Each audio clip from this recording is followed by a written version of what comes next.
আমার যে ভিডিওটা দেখছেন তা অবশ্যই টাচ স্ক্রিন ফোনে দেখছেন।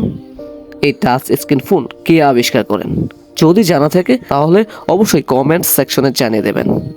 আর এই টাচ স্ক্রিন ফোনের আবিষ্কারের আগে সর্বপ্রথম আবিষ্কার হয় টেলিফোন।